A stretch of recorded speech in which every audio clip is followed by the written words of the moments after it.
नमस्कार मित्रांनो, आज आपण बघणार आहोत या मटेरियलचं नाव. तर या मटेरियलचं नाव आहे प्लेट नाईफ. तर या मटेरियलबद्दल थोडं जाणून घेऊ आपण. ह्याचे आकार कसे, ह्याचे सायझेस कसे आहेत. तर या मटेरियलचं आपण पहिलं अनबॉक्सिंग करूया आणि या मटेरियलचा यूज करू आपण एक बनवणार आहोत ॲब्स्ट्रॅक्ट पेंटिंग. तर या पेंटिंगचा व्हिडिओ मी तुम्हाला पुढील रीलमध्ये दाखवणारच आहे आणि या व्हिडिओच्या शेवटला मी त्याचा फोटो तुम्हाला शो करतो. तर पहिले ही छोटी नाईफ आहे, ह्याचा आकार वरचा ट्रायंग्युलर टाईप आहे ब्लेडचा आणि ह्याचे हँडल आहेत ते प्लॅस्टिकचे आहेत. आणि सेकंड आहे ती स्क्वेअरवाली आहे ज्याचा ब्लेड आणि त्याचे एजेस आहेत ते थोडे हाफ राऊंड आहेत. आणि ती थर्डवाली आहे ती फर्स्टपेक्षा काही वेगळी नाही आहे, सेमच आहे, फक्त त्याची साईज मोठी आहे, इतका डिफरन्स आहे याच्यात. आणि फोर्थवाली आहे त्याचं साईज मोठी आहे पण त्याचा वरचा ब्लेडचा पार्ट आहे तो थोडा नॅरो टाईप आहे वरतून.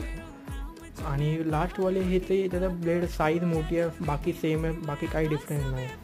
आणि तुम्हाला आजचा व्हिडिओ आवडला असेल तर आपल्या व्हिडिओला लाईक करा.